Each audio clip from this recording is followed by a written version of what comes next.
昨昏台东的东海公路成功停止电路单，竟然是有一个负责人倒伫咧路中，真危险，已经影响到交通。消防局到现场，这负责人讲伊是心情歹，才会敲119叫人来。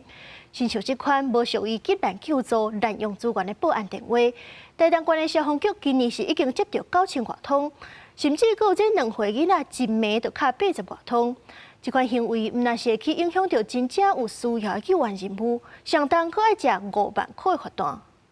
帮你挡车。连续假期，东海公路车济车閘伫成功岭支电路段发现一个负责人倒伫车路，结果是负责人心情无好，敲119电话叫救护车，却影响交通。然后经前往评估，发现该名患者为经常叫救护车之常客。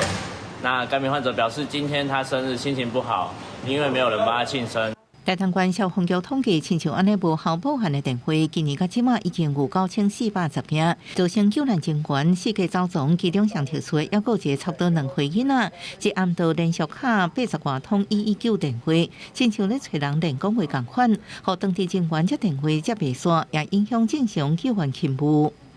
喂，你好。听声音大概2岁了，有持续的拨那个119电话进线这样子，大概拨了80多通。消防局表示，经销救难救护人员会把黄金救援时间拼命赶到现场，若是无效报案的电话，会消耗救难人员体力，呼吁民众毋通黑白敲119电话，家长爱约束未成年人这种行为，无缘无故敲119电话，依照消防法，应罚1万以上5万以下。记者综合报道。